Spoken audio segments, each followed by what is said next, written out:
Right. सो glycolysis, glycolysis कैसे हो रही है, ध्यान से देखिए, ग्लाइकोलाइसिस कहाँ हो रही है, right. It's anaerobic process happens in all living cells. वो भी कहाँ पे होती है, साइटोप्लाज्म में तो होते ही होती है, मतलब लिविंग सेल्स में अब हमारे बैक्टीरिया भी आ जाते हैं, प्रोकैरियोट्स यूकैरियोट्स सभी कुछ आ जाते हैं। एंड स्पेसिफिकली जब हम रेस्पिरेशन इन प्लांट्स की बात करते हैं तो yes there is one more location which is called as plastids, जहाँ पे ये वाली प्रोसेस होती है। कौन सी वाली, एनारोबिक रेस्पिरेशन ग्लाइकोलाइसिस वाली, right. So this is incomplete breakdown of glucose. क्या बताया जा रहा है, incomplete breakdown of glucose into किसमें, two molecules of pyruvic acid, right. क्या हो रहा है इसमें कि एक ऐसी एनारोबिक प्रोसेस जिसमें कि ग्लूकोज को ब्रेक डाउन किया जा रहा है into two molecules of pyruvic acid. इसकी एक सिंपल सी इक्वेशन जो है वो एनसीईआरटी मेंशन करती है। क्या लिखती है यहाँ पे, C6, सॉरी, हमारे पास रिएक्शन है, राइट, कि यहाँ पे क्या होता है, ग्लूकोज होता है, राइट, और इसमें हमारे पास पायरुविक एसिड होता है, प्लस यहाँ पे हमारे पास वाटर बाहर निकलता है, राइट। तो इस पूरी प्रोसेस में हमें ये बात ध्यान रखना है कि ग्लूकोज के ब्रेकडाउन पे, अब ग्लूकोज कितने कार्बन का है, 6 कार्बन, राइट, और पायरुविक एसिड कितने कार्बन का है, 3 कार्बन का। तो हमारे पास कितने पायरुविक एसिड मिलते हैं, 2 पायरुविक एसिड के मॉलिक्यूल्स मिलते हैं। बहुत सारी स्टेप्स है, मल्टीपल स्टेप्स वाली प्रोसेस है, इसको अपने को ध्यान अच्छे से रखना है क्योंकि क्वेश्चन बहुत अच्छे से पूछे जाते हैं, राइट। चल स्टार्ट करते हैं ग्लाइकोलाइसिस को।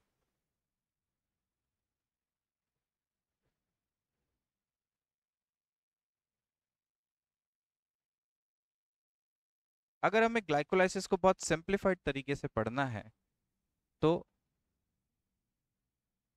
इसको हम 2 पार्ट में आपको डिवाइड करके बताएंगे। कुछ ट्रिक्स भी बताएंगे इसमें जो आपको काम आएगी याद रखने में, चीजें याद रखने में। कैसे, तो glycolysis happen in 2 stages. 2 stages का मतलब क्या होता है, एक होती है प्रिपरेटरी और इन्वेस्टमेंट फेज, राइट, और दूसरा होता है पे ऑफ, राइट, पे ऑफ फेज, सॉरी, पे ऑफ फेज। अब प्रिपरेटरी फेज क्या होता है उसको मैं सिर्फ शॉर्ट में यहाँ पे लिख रहा हूँ और फिर बाद में अपन उसको स्टेप बाय स्टेप पढ़ने वाले, right. So glucose, glucose 6 phosphate, fructose 6 phosphate,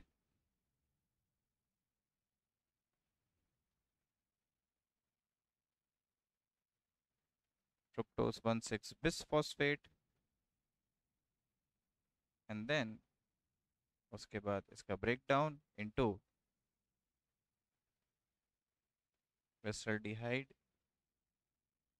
3 phosphate और dihydroxyacetone phosphate, right.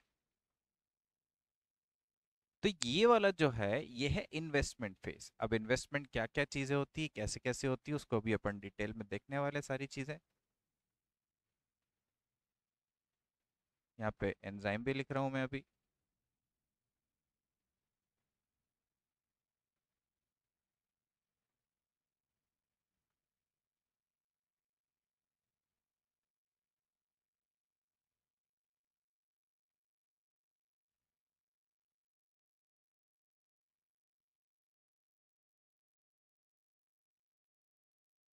Right. तो इस तरीके से कुछ होता है। यहाँ पे एंजाइम आता है एल्डोलेज, राइट। तो बेसिकली क्या हुआ कि हमने प्रिपरेटरी फेज की बात करी, किसकी बात करी, प्रिपरेटरी फेज की बात। ये वो फेज होता है जिसमें हम कुछ इन्वेस्टमेंट करते हैं, right. So basically to earn money you need money, मतलब बेसिकली आपको कुछ भी चीज अर्न करनी है या फिर कोई एनर्जी चाहिए आपको एनर्जी चाहिए, तो एनर्जी को बनाने के लिए आपको कुछ एनर्जी को इन्वेस्ट करना पड़ेगा। अब इन्वेस्ट कैसे कर रहे हैं, हमारे पास दो इन्वेस्टमेंट ऑप्शन आते हैं यहाँ पे, देखिएगा। यहाँ पे हम एक एटीपी यहाँ यूज कर रहे हैं, एक एटीपी यहाँ पे यूज कर रहे हैं। तो ATP is energy currency of the cell, और हम इसको क्या कर रहे हैं, यूज कर रहे हैं किसके लिए, ग्लाइकोलाइसिस की प्रोसेस के लिए यूज कर रहे हैं। वो चीज क्या होती है अभी आगे अपन समझने वाले, इसको डिटेल में पढ़ेंगे अभी।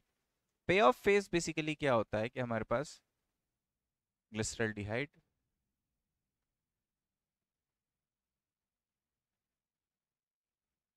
थ्री फॉस्फेट होता है, right.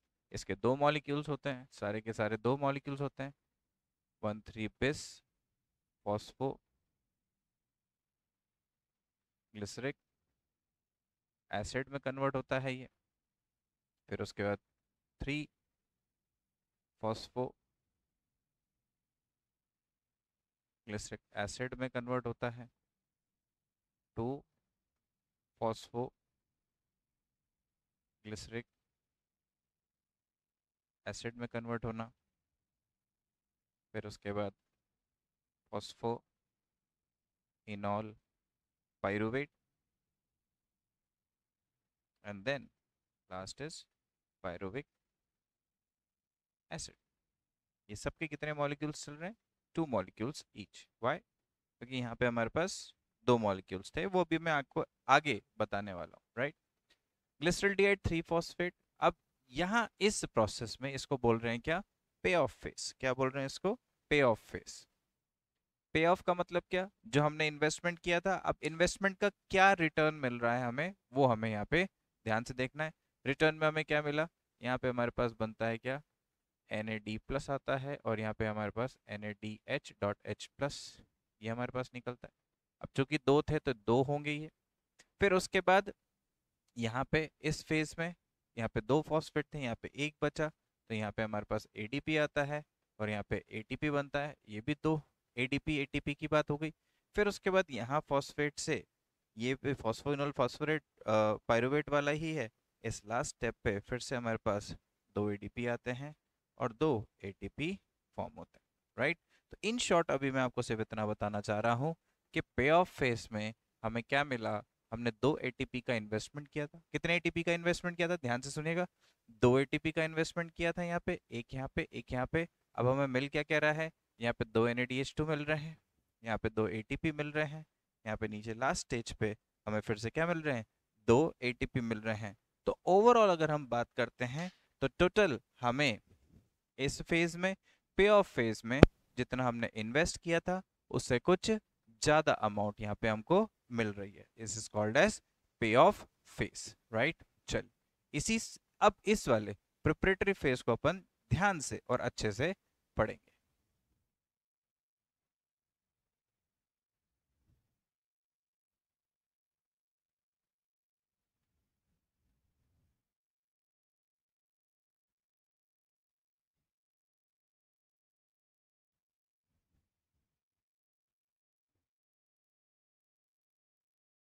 Now what is preparatory phase. अब प्रिपरेटरी फेज में क्या हुआ कि मोस्टली जो प्लांट्स की अगर हम बात करें तो प्लांट्स के पास जो मुख्य सोर्स होता है शुगर का, जो मेन सोर्स होती है शुगर की, वो होती है क्या, सुक्रोज। क्या होती है, सुक्रोज। अब इस सुक्रोज को पहले तो ब्रेक डाउन करना है किसमें, इसके कंपोनेंट्स में, which is glucose plus fructose, right. तो sucrose is made of glucose plus fructose, right. यहाँ पे एंजाइम का नाम आता है इन्वर्टेज, राइट। तो ये हो गया हमारे पास क्या, ग्लूकोज प्लस फ्रुक्टोज। अब इन दोनों का ही फॉस्फोराइलेशन होता है। क्या होता है इन दोनों का, फॉस्फोराइलेशन होता है। अब फॉस्फोराइलेशन का मतलब क्या होगा, राइट, कि फॉस्फेट ग्रुप का जुड़ना। क्या होता है, फॉस्फेट ग्रुप का जुड़ना। क्या बनेगा यहाँ पे, ग्लूकोज सिक्स फॉस्फेट, यहाँ पे हमारे पास बनेगा फ्रुक्टोज सिक्स फॉस्फेट, राइट। हमारे पास दो चीजें बन गई, क्या बना, ग्लूकोज 6 फॉस्फेट, एक बना हमारे पास फ्रुक्टोज 6 फॉस्फेट। बेसिकली ये हमारे पास फ्रुक्टोज 1 फॉस्फेट बनता है। डेप्थ की बात है, उतना अपने को पढ़ने की जरूरत नहीं है। फॉस्फेट का एडिशन होता है और वो फ्रुक्टोज जो है वो फ्रुक्टोज 6 फॉर्मेट में हमारे पास आ जाता है, राइट। तो ये जो फ्रुक्टोज 6 फॉस्फेट है, फिर इसको हम डायरेक्टली क्या कर सकते हैं, यूज कर सकते हैं किसमें, प्रोसेस ऑफ ग्लाइकोलाइसिस जो अभी हम पढ़ रहे हैं, राइट। तो पहली स्टेप में क्या हुआ है, पहली स्टेप नहीं है, पहली स्टेप तो ग्लूकोज से ही स्टार्ट हो रही है। पर देखिए यहाँ पे क्या हुआ कि पहले तो सुक्रोज को क्या किया गया है, ग्लूकोज और फ्रुक्टोज में क्या किया गया है, ब्रेक डाउन किया गया है by the enzyme invertase, right. ये एनसीईआरटी में मेंशन्ड है, इसको ध्यान से पढ़िएगा। अब वहां पे एक पॉइंट जो एनसीईआरटी की लाइन जो थोड़ी सी गलत हो जाती है, कैसे, कि वहां पे लिख दिया गया है कि ग्लूकोज और फ्रुक्टोज दोनों का ही दोनों का ही फॉस्फोराइलेशन हो रहा है, और दोनों के ही फॉस्फोराइलेशन में ग्लूकोज 6 फॉस्फेट की फॉर्मेशन हो रही है, जो कि यहाँ पे क्या हो जाता है, पॉइंट गलत, क्योंकि ग्लूकोज से ग्लूकोज 6 फॉस्फेट बन रहा है, और फ्रुक्टोज से क्या बनता है, फाइनली फ्रुक्टोज 6 फॉस्फेट बनता है, राइट। तो अब ग्लाइकोलाइसिस की प्रोसीजर में क्या होता है, ये वाला जो स्टेप होता है इसको स्टेप बोलते हैं 1। तो हमारे पास ग्लूकोज जो है, अब मैं इसी चीज को थोड़ा सा यहाँ पे सेपरेट करके लिख रहा हूँ, ध्यान से देखिएगा। हमारे पास ग्लूकोज आ गया, राइट। ग्लूकोज कितने कार्बन का है, 6 कार्बन, राइट। अब 6 कार्बन का ये शुगर जो है, इसकी इसकी क्या हो रही है, फॉस्फोराइलेशन होती है, जिसको हम हेक्सोज हेक्सोकाइनेज एंजाइम, क्या नाम है इसका, हेक्सोकाइनेज एंजाइम के प्रेजेंस में क्या हो रहा है, इसके ऊपर फॉस्फेट ग्रुप को ऐड किया जा रहा है। क्या बोला, क्या बना, ग्लूकोज 6 फॉस्फेट बना, क्या बना, ग्लूकोज 6 फॉस्फेट बना, ग्लूकोज से ग्लूकोज 6 फॉस्फेट बना। अब इसी में अगर हम देखें, तो अगर फॉस्फेट ग्रुप चाहिए तो फॉस्फेट ग्रुप कहाँ से आएगा, हमारे पास एक एटीपी को यूज किया जाएगा, और चूंकि इसमें से एक फॉस्फेट इधर लग चुका है, तो हमारे पास क्या बचेगा, एडीपी बचता है। एंजाइम का नाम क्या है, hexokinase. Again this is a 6 carbon molecule, कितने कार्बन का है ये, 6 कार्बन की मॉलिक्यूल है, राइट। अब केमिस्ट्री पॉइंट ऑफ व्यू से देखें, अब अभी आप लोगों ने कितना केमिस्ट्री पढ़ रखा है, उसके हिसाब से अगर आपको थोड़ा सा समझ में आता है, बायोमोलिक्यूल अगर आपको थोड़ा सा याद है, तो आपको याद होगा कि this sugar is aldehyde sugar. कैसी होती है ये, एल्डिहाइड शुगर होती है, राइट। यहाँ पे भी ग्लूकोज है, ये भी क्या है, एल्डिहाइड शुगर है, ये दोनों ही क्या है, एल्डिहाइड शुगर है। ध्यान से समझिएगा, एल्डिहाइड शुगर में 6 मेंबर रिंग बनती है, और 6 मेंबर रिंग जो है वो 6 कार्बन की 6 मेंबर रिंग कैसी होती है, वो 6, जिसको हम क्या बोलते हैं, पायरैन रिंग कहते हैं, वो यहाँ पे बनती है, राइट। ध्यान से देखिएगा। अब ग्लूकोज 6 फॉस्फेट को कन्वर्ट किया जा रहा है, किस में कन्वर्ट किया जा रहा है, ध्यान से देखिएगा। यहाँ पे बना फ्रुक्टोज 6 फॉस्फेट, क्या बना, फ्रुक्टोज 6 फॉस्फेट। अब एल्डिहाइड शुगर को किस में कन्वर्ट कर दिया, कीटोन शुगर में, किस में कन्वर्ट कर दिया गया, कीटोन शुगर में। ये भी कितने कार्बन की है, 6 कार्बन की। अब मैं आपको एक सिर्फ छोटा सा डायग्रामेटिक रिप्रेजेंटेशन, मैं यहाँ पे पूरी चीजें लेबल नहीं कर रहा हूँ, मैं सिर्फ आपको क्या बता रहा हूँ, डायग्रामेटिक रिप्रेजेंटेशन बता रहा हूँ, right. This is a 6 member ring. इसमें आपको कुछ इस तरीके से याद होगा आपको, OH H OH H OH H, right. फिर उसके बाद अगर अपन यहाँ देखें OH H, राइट। ये आपके पास क्या हो गया, ग्लूकोज। क्या हो गया ये, ग्लूकोज, क्योंकि ये एल्डिहाइडिक शुगर है और ये इस तरीके का रिंग बनाता है, राइट। ध्यान से देखिए, अब क्या हुआ, जो एल्डिहाइडिक शुगर थी वो किस में कन्वर्ट हुई, फ्रुक्टोज 6 फॉस्फेट में, राइट। किस में कन्वर्ट होती है, फ्रुक्टोज 6 फॉस्फेट में। ध्यान से देखिएगा इसको, कुछ एक कॉन्सेप्ट मैं आपको बताने की कोशिश कर रहा हूं, जिससे आपको चीजें थोड़ी सी इजी हो जाए कि सर ये ऐसे ही स्टेप में क्यों चलता है, क्यों होता है, तो वो सारे क्वेश्चंस आपके यहाँ पे आंसर हो जाएंगे, राइट। मेरे पास ये वाला रिंग आ गया, अब this is pyran ring, this is a 5 member ring, pyran ring कहा जाता है। तो ये कीटोज शुगर में पाया जाता है, जो 6 कार्बन की कीटोज या कीटोन बेस्ड शुगर होती है, उसमें ये वाली रिंग स्ट्रक्चर्स पाई जाती है, जिसको पायरैन रिंग कहते हैं। तो पायरैन रिंग में हमें पता है दोनों ही बाहर के साइड में क्या होते हैं, एक एक कार्बन होते हैं। कितने होते हैं, एक एक कार्बन होते हैं। तो आप काउंट करिए, 1 2 3 4 5 एंड 6 कार्बन, राइट। ध्यान से देखिएगा, एक छोटा सा ट्रिक बनाया मैंने, अगर आपको समझ में आता है तो वेल एंड गुड है, क्योंकि ये आपको याद करने में आसान हो जाएगा कि सीक्वेंस किस डायरेक्शन में जा रही है, राइट। अगर मैं इसको डिवाइड करने की कोशिश करूं तो मुझे दिख रहा है कि ये एक सिमेट्री में डिवाइड नहीं होता दिख रहा है, नहीं दिख रहा है सिमेट्री में डिवाइड होता हुआ। पर अगर हम इसी इसी डिवीजन की केस को हम यहाँ पे लगाते हैं तो हमें कुछ ना कुछ सिमेट्री जैसा बनता हुआ दिख रहा है।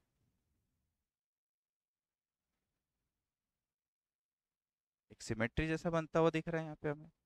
क्या क्या हम दो इक्वल हाफ निकाल सकें यहाँ पे, जैसे एक 3 कार्बन का हो गया और एक ये 3 कार्बन का हो गया। तो इस पोजीशन पे लेके आना किसको, ग्लूकोज को इस पोजीशन पे लेके आना, जिससे क्या हो सके, हम इक्वल लेवल पे क्या कर सके, डिवाइड कर सके। आपका क्वेश्चन शायद अभी आपको रेज हो रहा होगा कि हाँ सर, एक साइड तो फॉस्फेट लगा हुआ है, एक पॉइंट पे आपने फॉस्फेट जोड़ दिया, तो अब क्या, अब क्या। देखिए नेक्स्ट स्टेप क्या बोली, राइट। तो यहाँ पे एंजाइम क्या लिखा था अपन ने, आइसोमेरेज लिखा था। आप इसको हेक्सोस आइसोमरेज भी लिख सकते हो। क्या लिख सकते हो, हेक्सोस आइसोमरेज भी लिख सकते हो, जिसमें एल्डिहाइडिक शुगर किस में कन्वर्ट हो रही है, कीटोज शुगर या कीटोन शुगर में कन्वर्ट हो रही है। अब फ्रुक्टोज 6 फॉस्फेट किस में कन्वर्ट होता है, फ्रुक्टोज 1,6 बिस फॉस्फेट किस में कन्वर्ट हो रहा है, फ्रुक्टोज 1,6 बिस फॉस्फेट। ध्यान से देखिएगा, यहाँ पे जो एंजाइम आता है उसका नाम आता है फॉस्फो फ्रुक्टोकाइनेज। क्या नाम आता है इसका एंजाइम का, फॉस्फोफ्रुक्टोकाइनेज। अब वापस से वर्ड काइनेज आ जाता है। तो काइनेज जो है एंजाइम में पढ़ाया जाता है, एक ऐसा एंजाइम जो कि ट्रांसफरेज टाइप का एंजाइम है। कैसा है, ट्रांसफरेज टाइप का एंजाइम है, उसका ईसी नंबर 2 आता है, राइट। ट्रांसफरेज टाइप का एंजाइम है, ट्रांसफरेज फैमिली का एंजाइम है। इस काइनेज एंजाइम का काम क्या होता है, एक शॉर्ट में यहाँ पे छोटा सा बता रहा हूँ। किसी ग्रुप के ऊपर बाहर से लाके फॉस्फेट या तो ऐड कर दिया जाए, तो अगर ऐड किया तो भी काइनेज एंजाइम लगता है। अगर किसी ग्रुप पे फॉस्फेट लगा हुआ है, क्या लगा हुआ है, किसी ग्रुप पे फॉस्फेट लगा हुआ है, और उस फॉस्फेट को आप क्या कर रहे हो, रिमूव कर रहे हो, क्या कर रहे हो, रिमूव कर रहे हो। रिमूव करते टाइम भी क्या लगता है, काइनेज एंजाइम ही लगता है। और एडिशन पे भी क्या लगता है, काइनेज लगता है। अब आप जितनी रिएक्शंस पढ़ोगे किसके रिगार्डिंग, काइनेज के रिगार्डिंग, तो आपको ये बात हमेशा याद रहेगी, ठीक। चल, सो एक रे डायग्राम से मैंने आपको बताया, मॉलिक्यूलर डायग्राम से मैंने आपको ये बताया क्या, कि एक एल्डिहाइडिक शुगर को किस में कन्वर्ट किया जाता है, कीटोस शुगर में कन्वर्ट कर दिया जाता है, जिससे कि इसको ब्रेक ऑफ करना into 2 equal pieces is very easy. अब आपका क्वेश्चन, सर यहाँ पे 6 फॉस्फेट था, यहाँ पे 1,6 बिस फॉस्फेट हो गया, सर 1 का क्या, हाँ 1 पे क्या हुआ है, एक और एटीपी से आया हुआ फॉस्फेट लगा हुआ है, राइट। तो जैसे ऊपर एक एटीपी यूज किया था, this is the second step जहां पे हम क्या कर रहे हैं, एनर्जी को कंज्यूम कर रहे हैं। और इसी सेक्शन में अपन ने बात करी थी, this is called as preparatory phase या इन्वेस्टमेंट फेज। अब प्रिपरेटरी फेज की बात क्या थी, कि ऐसा फेज जिसमें हम एनर्जी को यूज कर रहे हैं to reach a certain point, जिससे कि आगे की सारी प्रोसेस क्या हो सके, इजीली हो सके, राइट। फिर उसके बाद फ्रुक्टोज 1,6 बिस फॉस्फेट था, राइट। अब इसको कैसे करेंगे, ये भी 6 कार्बन का है, राइट। तो हमने क्या लिखा था यहाँ पे, ग्लिसरॉल्डिहाइड 3 फॉस्फेट, क्या लिखा था यहाँ पे हमने, ग्लिसरॉल्डिहाइड 3 फॉस्फेट लिखा था। तो ग्लिसरॉल्डिहाइड 3 फॉस्फेट हो गया, ये कितने कार्बन का है, 3 कार्बन। कितने कार्बन का है, 3 कार्बन का। कार्बन के नंबर भी आपको काउंटिंग रखनी पड़ेगी, क्योंकि क्वेश्चन पूछा जा सकता है कि कौन से कार्बन से कौन से कार्बन की तरफ प्रोसेस हो रही है। स्टेप बाय स्टेप भी पूछा जा सकता है कि इस मॉलिक्यूल में कितने कार्बन, इस मॉलिक्यूल में कितने कार्बन हैं, क्योंकि वो पूरी पाथवे की बात करें या साइक्लिकल प्रोसेस की बात करें, उनमें मॉलिक्यूल्स लिखे हुए हैं और उन मॉलिक्यूल्स के कार्बन नंबर अपने को पता होने चाहिए। ध्यान रखिएगा इस बात को। Glyceraldehyde 3 phosphate is a 3 carbon molecule, right. यहाँ पे एक और 3 कार्बन का मॉलिक्यूल बनता है which is dihydroxy acetone phosphate.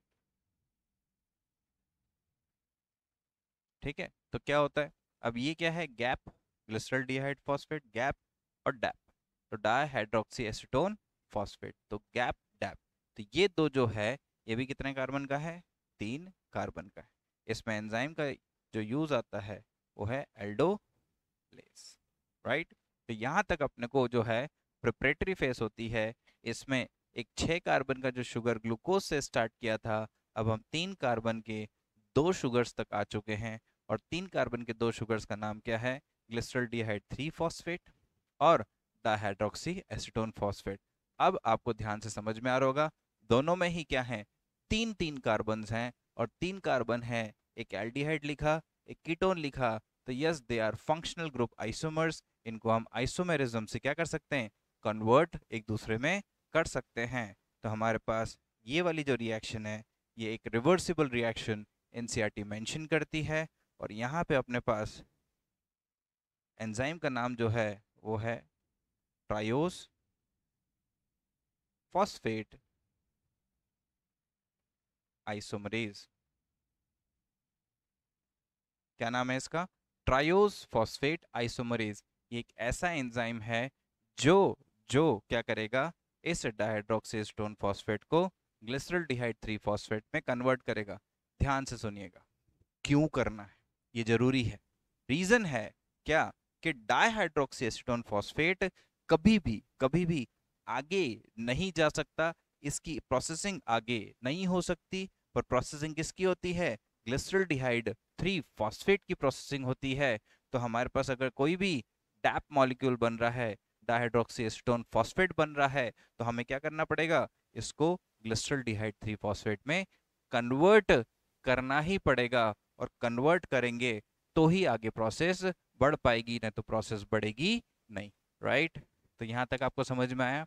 एक छोटा सा quick revision, where we started, we had sucrose, right.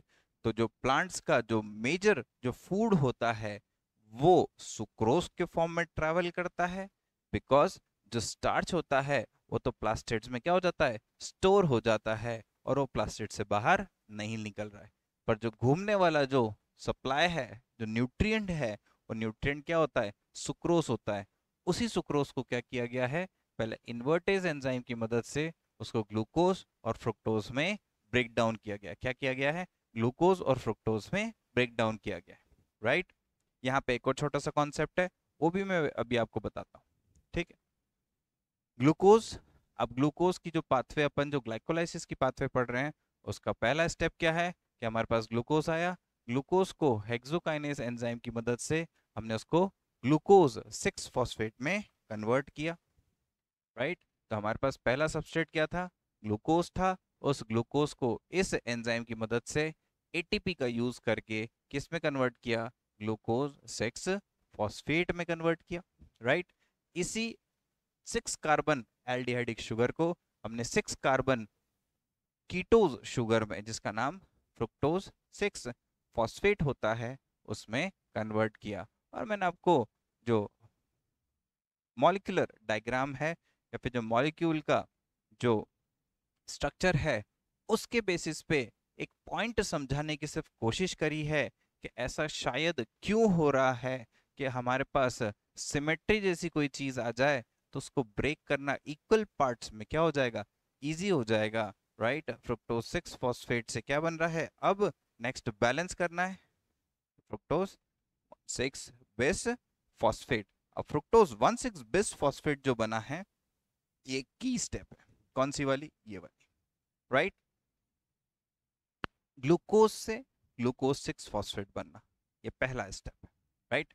पूरी ग्लाइकोलाइसिस 10 स्टेप रिएक्शन, राइट। उसमें पहला स्टेप ये वाला है, दूसरा स्टेप ये है, तीसरा स्टेप ये है, फोर्थ स्टेप ये है, और फोर्थ के बाद ये वाला जो स्टेप है, कौन सा वाला, डाइहाइड्रोक्सी एसीटोन फॉस्फेट से ग्लिसरॉल्डिहाइड 3 फॉस्फेट है, ये फिफ्थ स्टेप। कौन सा स्टेप है ये, फिफ्थ स्टेप है, ध्यान से सुनिएगा। अब हमारे पास जो फ्रुक्टोज 1,6 बिस फॉस्फेट था, उसको बनाने वाला जो एंजाइम था, कौन सा वाला, फॉस्फोफ्रुक्टोकाइनेज। यहाँ पे एक की पॉइंट, कुछ चेक पॉइंट्स होते, क्या होते हैं, चेक पॉइंट्स। चेक पॉइंट्स का मतलब क्या होता है कि क्या ये प्रोसेस आगे जाएगी या नहीं जाएगी। अब जाने का रीजन क्या है कि सेल के पास एनर्जी लेवल्स लो है, एनर्जी लेवल्स लो है मतलब उसके पास एटीपी कम है, और अगर एटीपी कम है तभी तो ये सारी प्रोसेस करनी है, और अगर एटीपी इसके पास सफिशिएंट अमाउंट में है तो ये सारी प्रोसेस करने की रिक्वायरमेंट नहीं है। तो ये बात ध्यान में रखते हुए कुछ चेक पॉइंट्स होते हैं। पहला checkpoint is the activity of hexokinase, right. ये जो एंजाइम हेक्सोकाइनेज, ये अपने ही प्रोडक्ट से क्या हो सकता है, इनहिबिट हो सकता है, जिसको हम फीडबैक मैकेनिज्म कहते हैं। तो यहाँ पे क्या हुआ कि हेक्सोकाइनेज ब्लॉक हो गया, कब, जब इसके लेवल्स ज्यादा हो गए, बियॉन्ड मतलब एक पर्टिकुलर थ्रेशोल्ड है, उसके ऊपर अगर गया तो ये एंजाइम क्या हो जाएगा, ब्लॉक हो जाएगा। वैसे ही जो दूसरा एंजाइम है वो है ये वाला, फॉस्फोफ्रुक्टोकाइनेज। मतलब ये जरूरी नहीं है कि अभी ये सारी प्रोसेस करना जरूरी हो, ये लेवल्स चेक कर रहा होता है, इसके भी कंट्रोलिंग सिस्टम्स होते हैं या फिर चेक पॉइंट्स होते हैं कि अगर सर्टेन कोई मॉलिक्यूल, जैसे अगर एटीपी के लेवल्स इनफ अमाउंट में है, या फिर एमपी एडीपी की कुछ रेशियोज की बात आती है यहाँ पे, जो डिटेल्स में पढ़ने में आता है बायोकेमिस्ट्री में, तो बेसिकली इस एंजाइम को भी क्या कर सकते हैं, एक चेक पॉइंट के रूप में माना जाता है कि यस, अगर ये चेक पॉइंट नहीं क्रॉस करने की जरूरत है तो कोई दिक्कत नहीं है, यहाँ से वो प्रोसेस क्या हो सकती है, वापस पीछे रिवर्स डायरेक्शन में हो जाएगी, और सेल को कोई एनर्जी एक्सपेंडिचर फर्दर करने की रिक्वायरमेंट नहीं पड़ेगी, और ना ही उसको एनर्जी की अब रिक्वायरमेंट है। तो कुछ चेक पॉइंट्स होते हैं, इंपॉर्टेंट है, एनसीईआरटी बेस्ड चीजें थोड़ी सी हम प्लस करके ही यहाँ पे पढ़ रहे हैं, राइट। फिर हमारे पास क्या आया था नेक्स्ट, फ्रुक्टोज 1,6 फॉस्फेट के बाद हमारे पास नेक्स्ट एंजाइम आया था, कौन सा था, एल्डोलेज। उसने क्या किया, 6 कार्बन के मॉलिक्यूल को 3 कार्बन के 2 मॉलिक्यूल्स में उसको ब्रेक ऑफ कर दिया। वहां पे हमारे पास एक एल्डिहाइड और एक कीटोन मॉलिक्यूल आता है, glyceraldehyde 3 phosphate, dihydroxy acetone phosphate, और इससे फिर हमारे पास 2 मॉलिक्यूल किसके मिलेंगे, गैप के मिलेंगे, ग्लिसरॉल्डिहाइड 3 फॉस्फेट के मिलेंगे। और ये पॉइंट मैंने आपको अभी थोड़ी देर पहले बताया था, क्या, कि डाइहाइड्रोक्सी एसीटोन फॉस्फेट से आगे कोई प्रोसेस बढ़ती नहीं है, वो प्रोसेस कहाँ से होती है, ग्लिसरॉल्डिहाइड 3 फॉस्फेट से होती है आगे जाती, राइट। एम आई क्लियर, चल ये हटा सकता हूं मैं। अब नेक्स्ट हमें देखना है क्या, पे ऑफ फेज। अब पे ऑफ का मतलब क्या होता है, अभी तक हमने जो जो इन्वेस्टमेंट्स किए थे उस इन्वेस्टमेंट्स का हमें आउटपुट क्या मिल रहा है, उसी आउटपुट की डिस्कशन करने वाले अभी हम। देखिए,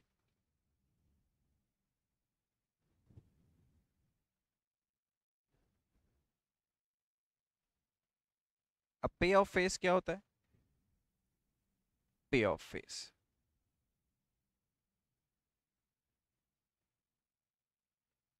क्या मिला था हमें, ग्लिसरॉल्डिहाइड 3 फॉस्फेट, क्या मिला था हमें, ग्लिसरॉल्डिहाइड 3 फॉस्फेट। ध्यान से देखिएगा, इंपॉर्टेंट स्टेप है यहाँ पे, राइट। तो ग्लिसरॉल्डिहाइड 3 फॉस्फेट के हमें कितने, ये 3 कार्बन का मॉलिक्यूल है, यहाँ पे लिखते हैं 3 कार्बन, राइट। ये कितने मॉलिक्यूल होते हैं, 2 मॉलिक्यूल्स होते हैं, राइट। अब यहाँ पे वो पहली स्टेप है, पहली स्टेप है जहाँ पे एक कॉम्प्लेक्स एनर्जी स्टोरिंग सोर्स जो है वो बनने वाला है। क्या बनता है वो, तो ग्लिसरॉल्डिहाइड 3 फॉस्फेट का, ग्लिसरॉल्डिहाइड 3 फॉस्फेट का एक बहुत ही इंपॉर्टेंट स्टेटमेंट है जो मैं एनसीईआरटी से आपको पढ़ के बता रहा हूँ। एनसीईआरटी में एक पॉइंट लिखा हुआ है क्या, right, the glyceraldehyde 3 phosphate is converted is converted into 1,3 बिस फॉस्फोग्लिसरेट या 1,3 बिस फॉस्फोग्लिसरिक एसिड। अब ये 1,3 बिस फॉस्फोग्लिसरिक एसिड है, तो आपको तो ये समझ में आ रहा है कि सर पहले मॉलिक्यूल में तो सिर्फ एक ही फॉस्फेट है और इसके दो मॉलिक्यूल्स या दो कॉपीज हैं, राइट। यहाँ पे तो आपने दो फॉस्फेट दिखा दिया, 1 और 3, वहां पे सिर्फ 3 था। तो ये 1 वाला जो है ये एक हाई एनर्जी फॉस्फेट बॉन्ड कैसे बना था, क्योंकि यहाँ पे आया था H3PO4। क्या आया था यहाँ पे? H3PO4। ज्यादा डिटेल्स में जाने की जरूरत नहीं है, हमें सिर्फ ये देखना है कि ये फॉस्फेट आया कहाँ से, राइट। अब इस फॉस्फेट के आने के कारण प्लस में इस मॉलिक्यूल से दो दो हाइड्रोजन एटम्स का रिलीज होना।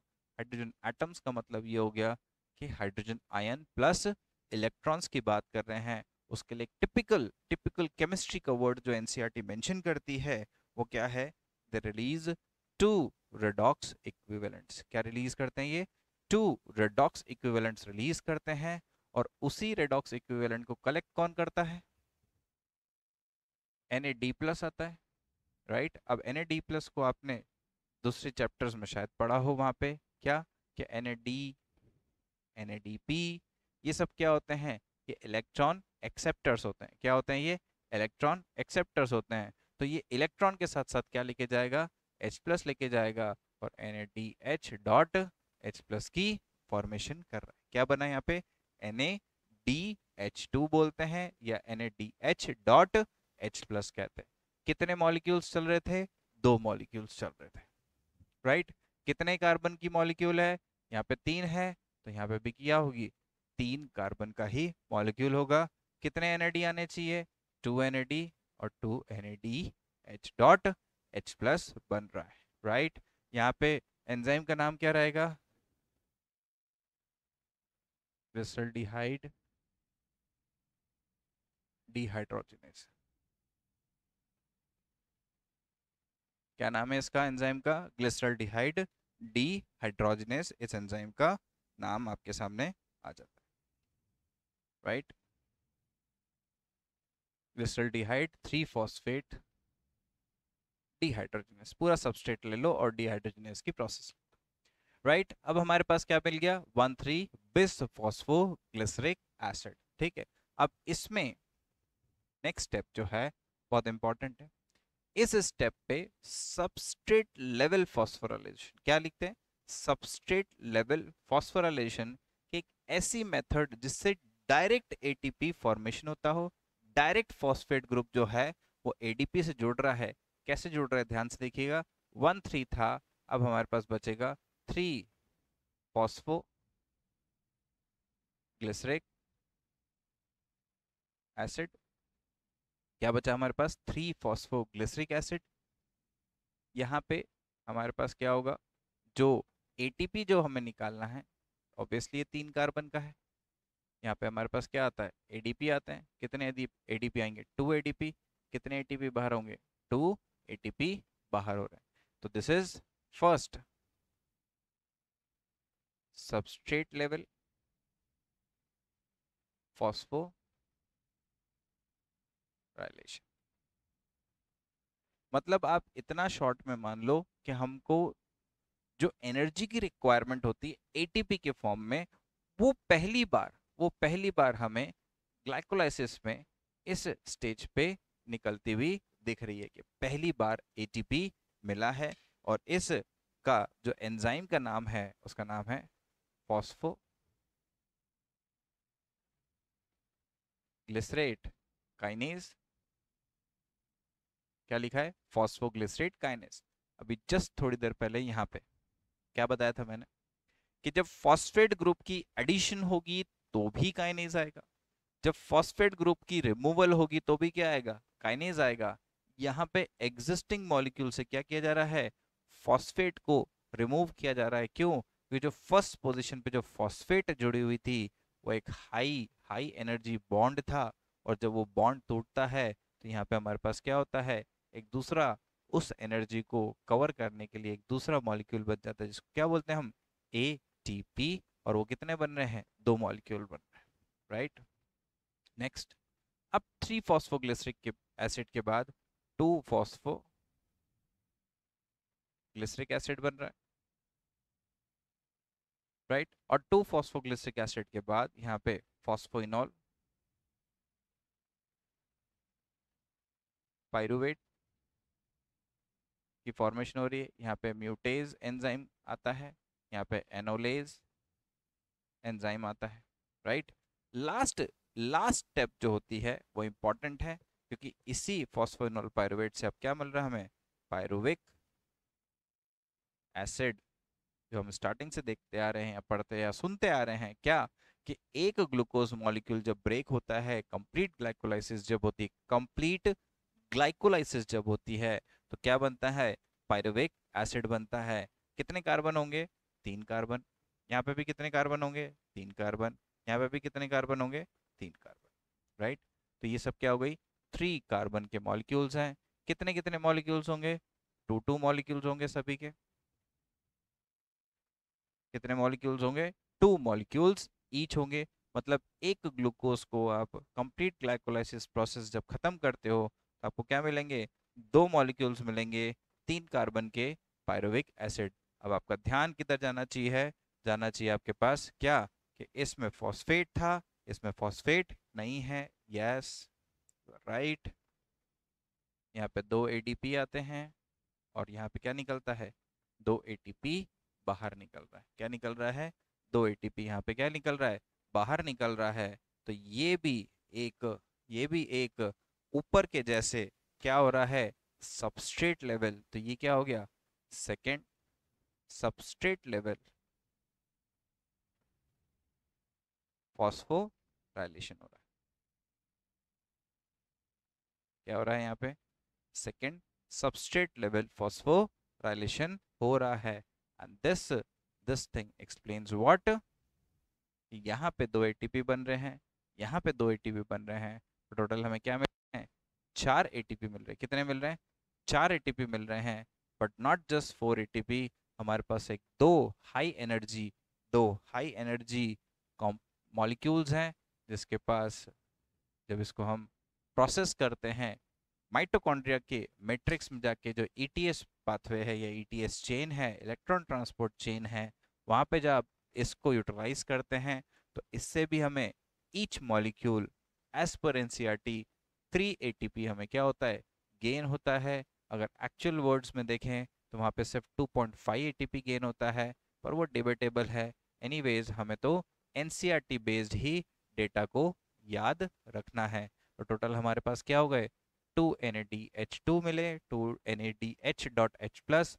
तो इसके टोटल 6 एटीपी होते हैं, 6 + 2 एटीपी एंड 8 + 2 एटीपी। तो बेसिकली कितने हो गए, टोटल 10 एटीपी की फॉर्मेशन हो रही है। इन शॉर्ट अगर हम ग्लाइकोलाइसिस का आउटपुट देखें तो ग्लाइकोलाइसिस का आउटपुट कितना आता है अपने पास, हमने यूज कितने किए थे, 2, राइट। और हमें मिल कितने रहे हैं, 10। टोटल कितने मिल रहे हैं, 10। पर ये भी क्या है, कंडीशनल है। कंडीशनल का मतलब क्या है, कि ये पूरी जब प्रोसेस खत्म होगी, कि कंप्लीट ऑक्सीडेशन होगा, तभी हमें क्या मिलेंगे, टोटल 10 एटीपी मिलते हैं। कहाँ से, ग्लाइकोलाइसिस की प्रोसेस से 10 एटीपी मिलता है, राइट। चलिए, आई होप आपको ये सारा सेक्शन समझ में आया होगा। लेट्स मूव ऑन टू, हाँ यहाँ पे एक एंजाइम छूट गया है, पायरुवेट काइनेज। थैंक यू ये वाला पॉइंट याद दिलाने के लिए, पायरुवेट काइनेस। तो pyruvate kinase is the last enzyme जहां से क्या बनता है, 3 कार्बन के 2 पायरुविक एसिड मॉलिक्यूल्स बनते हैं, राइट। सो हमने यहाँ तक क्या पढ़ लिया अभी, ग्लाइकोलाइसिस की पूरी 10 स्टेप्स पढ़ी थी। 5 पहले मैंने आपको बता दी थी, ग्लिसरॉल्डिहाइड के 2 मॉलिक्यूल्स बनने तक 5 बता दी थी। उसके बाद अगर हम देखें तो this is 6th step, this is 7th step, this is 8th step, this is 9th step and this is 10th step। तो ग्लाइकोलाइसिस बेसिकली क्या होता है, इट्स अ 10 स्टेप रिएक्शन। क्या होता है, 10 स्टेप रिएक्शन। अगर एनसीईआरटी की लाइंस के हिसाब से मैं आपको एक छोटा सा ट्विस्ट करके स्टेटमेंट या क्वेश्चन देता हूं, तो क्या लिख सकते हैं, the glycolysis happens in 11 steps. तो कि क्या हो जाएगा, glycolysis happens in 8 steps. No, it's wrong. तो ये क्या है, अपने को ध्यान रखना है कितनी स्टेप्स हो रही, टोटल 10 स्टेप्स, इंक्लूडिंग कि जो डाइहाइड्रोक्सी एसीटोन फॉस्फेट से जो ग्लिसरॉल्डिहाइड बन रहा था, वहां पे क्या हो रहा है, वो 5th नंबर की स्टेप है, राइट। अब एक हिडन क्वेश्चन। कैसे हिडन क्वेश्चन? अब जब हम पूरा ग्लाइकोलाइसिस देखते हैं तो ग्लाइकोलाइसिस देखने में एक एग्जामिनर उस ड्रॉ या उस इमेज को, जो पाथवे है, उस इमेज को देखता है और उस पाथवे में से वो एक क्वेश्चन निकालता है। क्या? Does does glycolysis releases any water molecule? क्या ग्लाइकोलाइसिस में कोई वाटर मॉलिक्यूल रिलीज होता है क्या? यस। ध्यान से अगर आप देखें तो स्टेप नंबर जो 9th है, यहां पे आपको क्या मिलेगा, इस स्टेप पे आपको क्या मिलेगा, वाटर मॉलिक्यूल बाहर निकलता हुआ दिखेगा। क्या निकलेगा यहाँ से? एक वाटर मॉलिक्यूल बाहर निकलेगा। मतलब क्या, कि जब 2-फॉस्फोग्लिसरिक एसिड से फॉस्फोइनोल पाइरुवेट बन रहा था, तो उसमें क्या होगा, एक वाटर मॉलिक्यूल बाहर आता है। तो अगर हम टोटल देखें तो यहाँ पे क्या हो रहा है, इस प्रोसेस में 2 वाटर मॉलिक्यूल बाहर निकल रहा है, क्योंकि हमारे पास 2 पायरुविक एसिड बन रहे, तो कितने वाटर मॉलिक्यूल निकलेंगे? 2। ये एक हिडन क्वेश्चन है जो एनसीईआरटी स्टेटमेंट में लिखा हुआ नहीं मिलता है, बट आपको डायग्रामेटिकली क्या किया गया है, एक्सप्लेनेशन दी गई है। तो ऐसी छोटी छोटी चीजों को अपने को क्या करना है, ध्यान रखना है। ठीक है, यहाँ तक कंप्लीट होता है। चलिए अब आगे बढ़ते हैं। तो ये हो जाता है यहाँ तक क्या, ग्लाइकोलाइसिस।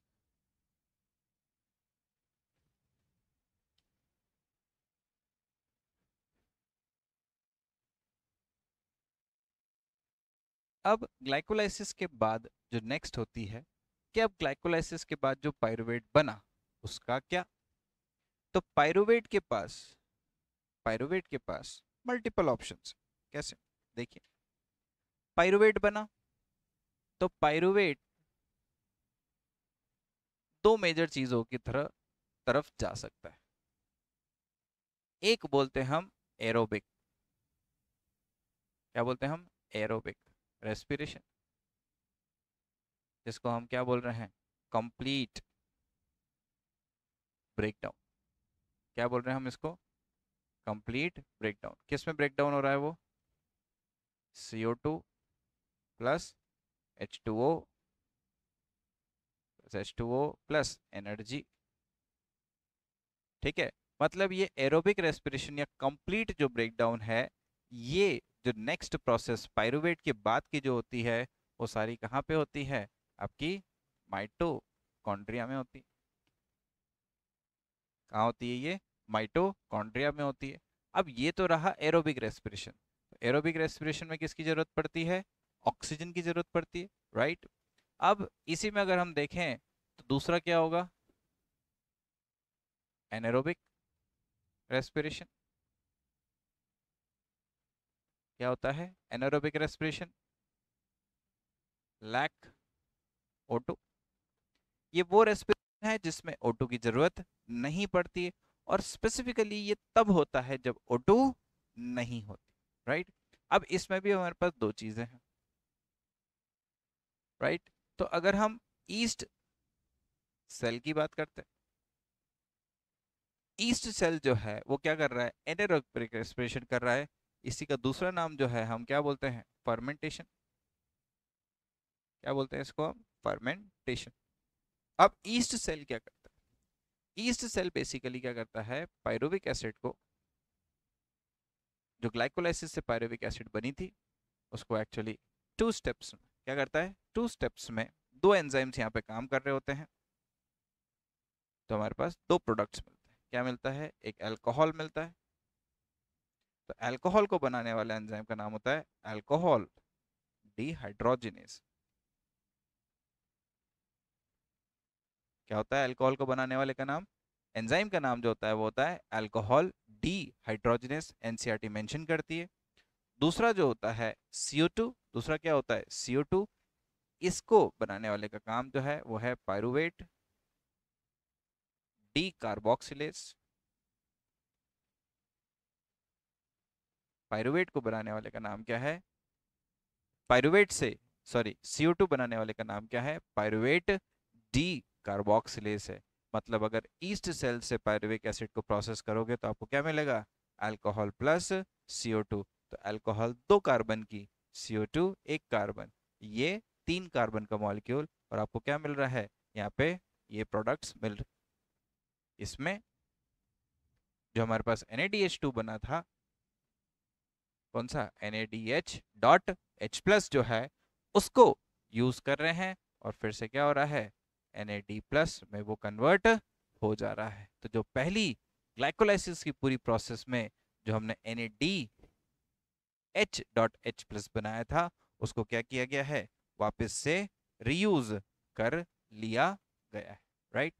दूसरा हमारे पास मसल्स में, हमारी मसल्स की बात करें तो जब ऑक्सीजन की डेफिशिएंसी होती है, अब डेफिशिएंसी कब होगी, जब हम स्ट्रेनुअस एक्सरसाइज करते हैं, बहुत तेजी से एक्सरसाइज करते हैं, तो क्या होता है कि जो पायरुविक एसिड बना था, due to lack of oxygen, ये पायरुविक एसिड कन्वर्ट हो जाता है किसमें, लैक्टिक एसिड। किस में कन्वर्ट हो जाता है, ये लैक्टिक एसिड में कन्वर्ट हो जाता है। और लैक्टिक एसिड में कन्वर्जन हुआ, इसका मतलब यहाँ पे एक और एंजाइम आएगा, उसका नाम है पायरुवेट, सॉरी नॉट पायरुवेट, उसका नाम है लैक्टेट डिहाइड्रोजनेस।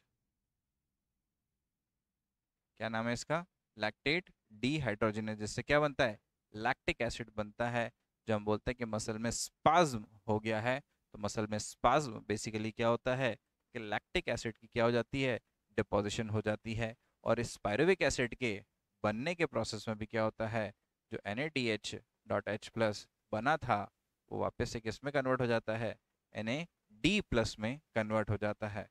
तो हमारे पास बेसिकली 2 सेट ऑफ प्रोडक्ट्स मिल रहे हैं, किसके, एनारोबिक रेस्पिरेशन के। एक मिल रहा है हमारे पास लैक्टिक एसिड, क्या मिल रहा है हमारे पास, एक लैक्टिक एसिड, वो बन रहा है by the process of lactate dehydrogenase, तो ये एंजाइम का नाम बताया।